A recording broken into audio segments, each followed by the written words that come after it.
welcome to the prior written notice module for Durham Public Schools. We'll get started.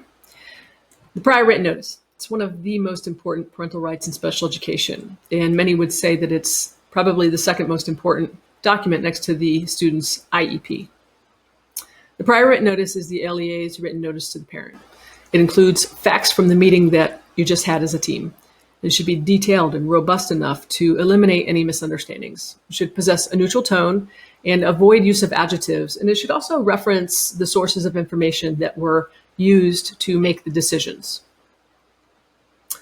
It provides a comprehensive documentation of proposed and refused actions made by the IEP team. And again, it's really, really important that the LEA and the parents are clear and on the same page about the student's educational program. That doesn't necessarily mean 100% agreement, although that is our goal, but it means that we're clear on the decisions that were made and why. It also provides sufficient information about the team's decision making. That's that explanation piece that's really, really critical, that we're justifying and explaining and describing the reasons behind our decisions, not just restating the decisions that were made. It also allows the parents or family enough time to seek resolution if they disagree with the school or district's decisions. So the prior written notice is required when we're going to address initial or change in identification, evaluation, educational placement, or the provision of a free appropriate public education, FAPE. In Durham Public Schools, we require a prior written notice for every type of IEP meeting that we have. So remember, the prior written notice is required.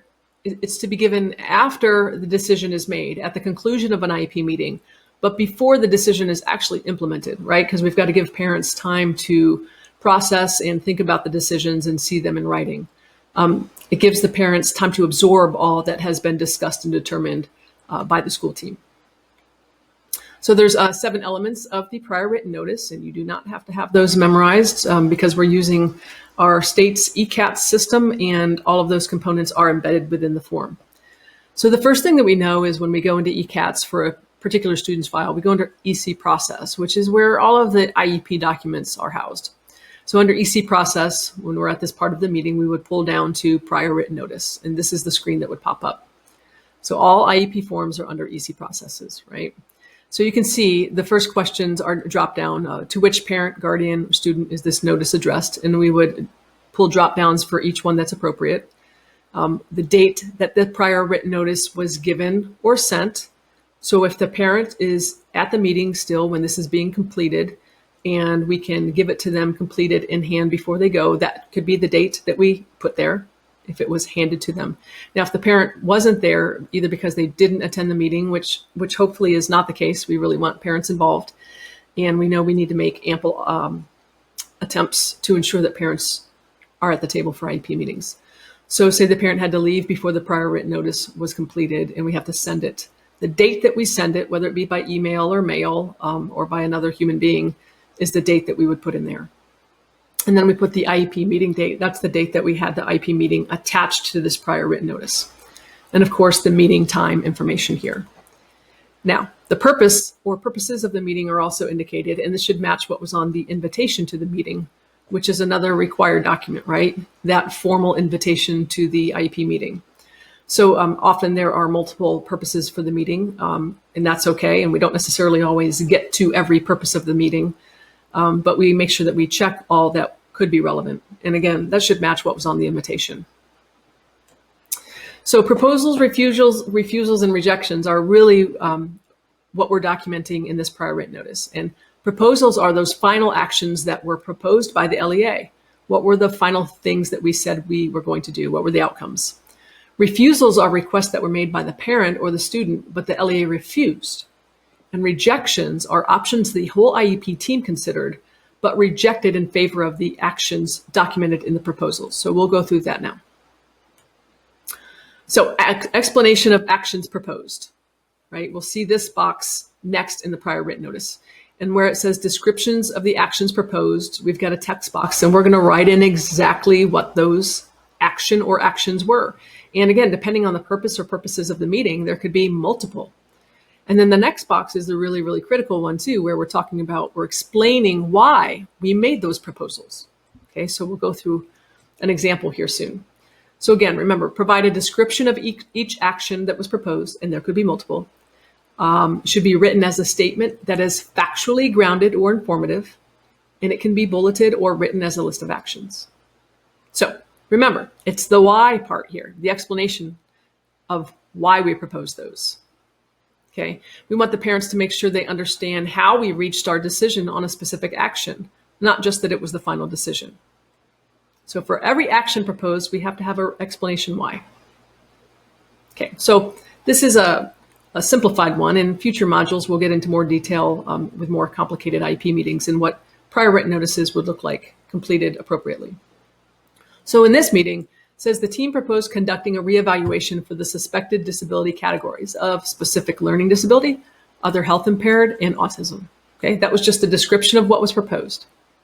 Okay, that was the purpose of that meeting. So the explanation you can see is a little bit more robust. And here's what we said. So the students currently eligible for special education and related services under the eligibility category of developmentally delayed, DD. And remember how we didn't just put DD, we wrote it out because this should be parent friendly and understandable and avoid acronyms, which we can see later on in this example that we used acronyms and we should spell those out. Per state and federal policy, the eligibility category must be reconsidered prior to the student's 8th birthday and prior to 3rd grade. For this reason, current and relevant assessment data are necessary to determine if the student continues to be in need of special education and related services, and if eligible, under which eligibility categories. Based on current educational performance and student-specific data, along with an outside evaluation the parent provided where the diagnoses of ADHD and autism spectrum disorder were identified, the team will evaluate for SLD, AU, and OHI. So again, we should spell out SLD, AU, and OHI, and even ADHD. Another word of guidance on this is I would say the outside evaluation should probably indicate the name of the evaluator and the date of the evaluation and when it was provided to the school district. Okay, so we saw the proposals and here was the explanation about why. Okay, then we get into actions refused. Remember, refusals come from proposals or requests from the parents or student that the LEA is refusing or rejecting. So same thing, we would put a description if there were any actions proposed by the parent that we refused, and then our explanation why. So remember, refusal is specific to the parent or guardian or student making a specific request that the LEA refuses. Okay, and we have to provide a description for each action that was proposed, that was refused. It should be written as a statement that again is factually grounded or informative. Okay. So this could be an example.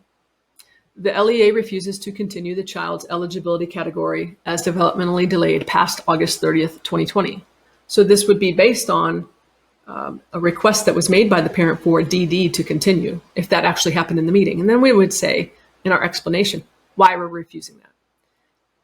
The student will turn 8 years old on August 30th, 2020 per state policy, even though he will still be in 2nd grade. This disability category must be reconsidered before a child turns age 8 in order to determine if the child continues to be a child with a disability. So description of action and explanation for each description provided. Okay, so remember, next, sources of relevant information.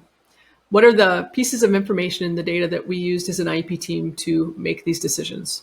We have to identify each individual evaluation, procedure, record, or report that was used in the decision.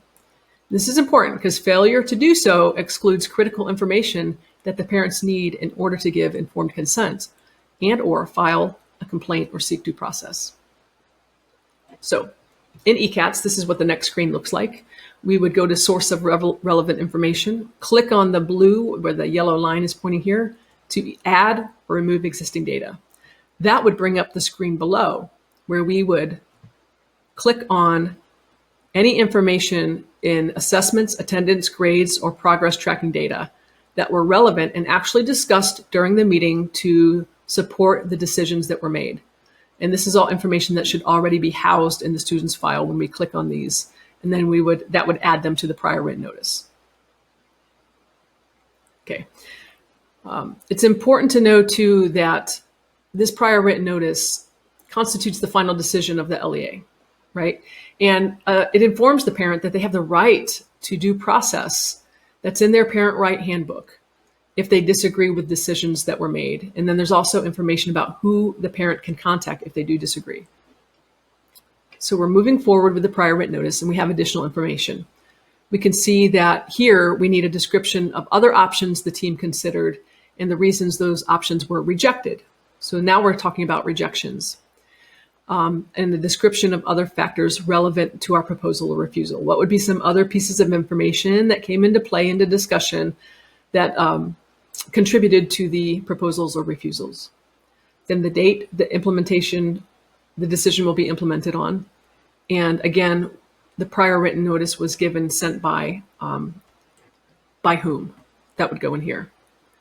So here's an example of where we could put the IEP team considered whether or not the child continues to be a child with a disability, but they rejected this option because the progress monitoring data from instruction proved in general and special education settings that the student continues to be in need of special education related services. So remember, this whole meeting was around evaluation because the child was turning 8 and we had to address the DD eligibility category.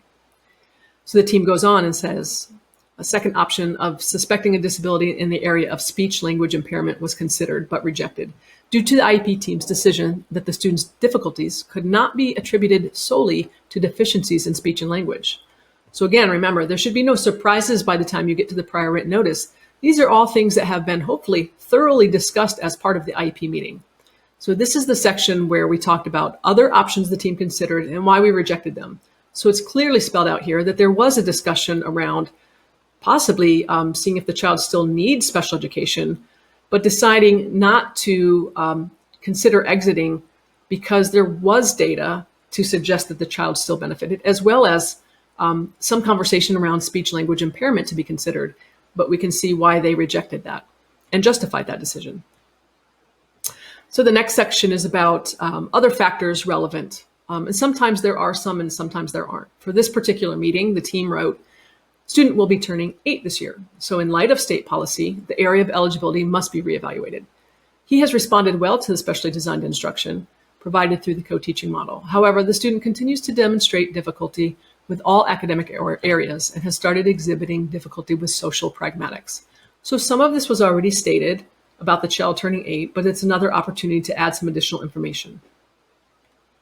Okay, remember, the prior written notice must be completed and given to the parent before implementing any actions. So if we have a meeting one day and the parent's not at that meeting or wasn't there to receive the prior written notice, and we want to say that those decisions are starting the next day, we can't do that. We have to give the parent that written notice in hand so that they can review the decisions. And we have to give a couple days, and we should talk about how many days before we implement it. We'll typically say anywhere from 5 to 7 days, depending on what the decisions are. If the parent is at the meeting and there are really critical decisions that can, and everyone's in agreement to be implemented the next day, and the parent gets the prior written notice, it is permissible for those decisions to be implemented the next day, as long as that's a documented conversation and also reflected in the prior written notice. Remember, implementation cannot occur until the parent has been given their copy of the prior written notice. All right, remember, Durham Public Schools, we expect the prior written notice to be completed at the conclusion of every IEP meeting with all of the legally required IEP members. So the parent can leave, but we would require the LEA representative, the special education teacher of the child, the general education teacher of the child would be the 3 folks that should definitely be there to complete the prior written notice. Others can stay, but those are required. Exceptions would be rare and require EC director, executive director pre-approval for the prior written notice not to be completed at the conclusion of the meeting. The next section in ECATS documents team members that were in attendance. And this, again, these are drop-down boxes, and hopefully will also match with the invitation. So we would drop down those people, and we don't do excusals. Excusals would be another very rare situation in Durham Public Schools and would require pre-approval. Okay. All right. So let's consider 2 things. Number 1, if the parent attends the meeting and the prior written notice is completed and handed to the parent at the end of the meeting date and the given date will be the same, right? but the implementation date should reflect needed time to allow those decisions to be fully implemented. So while it's feasible for the decisions to be implemented the next day, it's likely that some time would be needed for things to be set up, decisions to be communicated to all relevant parties in order to do that effectively. So that's where we usually would have a conversation, 3 to 5 days, 5 to 7 days out, what would be appropriate based on what needs to be done and who needs to be communicated with. So number 2 to consider, if the parent attends the meeting by phone, it would be likely that the meeting date and the given delivered dates would not be the same, right? Because they're not physically there in the meeting. We can't hand them the prior written notice. We have to get it to them somehow. So the actual delivery of the document may not even occur until the following day. So here the implementation date would reflect time for the parents to receive the prior written notice, along with time for the decisions to be fully implemented. So again, there should always be a discussion about implementation date at the end of the meeting. How much time is needed between now and the conclusion, whether the parent was there or not, for the necessary information to be transferred, for any strategies to be developed and be put in place so that when we start, we know everything is ready to roll for that child. Cautionary note. Parents may appear to accept certain proposed actions or refusals during the meeting, but then they change their minds later on. And that's okay. Just because a parent does not make an issue out of a particular decision during a meeting doesn't necessarily mean the decision will not be challenged in the future, right? Parents have rights, and we want to make sure that they're aware of those, which is why we also want to make sure that this prior written notice for every single meeting is very well written, is robust, has all of the detailed information from the meeting. And the goal is to make sure that there aren't misunderstandings and that there is clarity about the decisions made and why. Very important to remember that.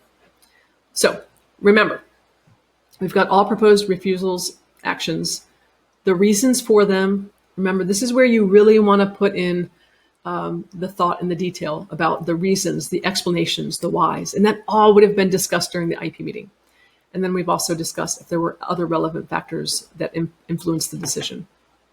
Okay, a well-written prior written notice is good documentation that the parents were made aware of all of the proposals and or refusals and the rationale behind them.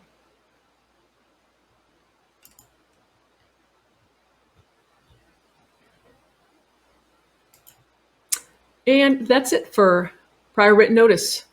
I hope you found this module useful. We'll be following up with additional modules that will get into more detailed of exemplars and prior written notices that could use some work. Thank you.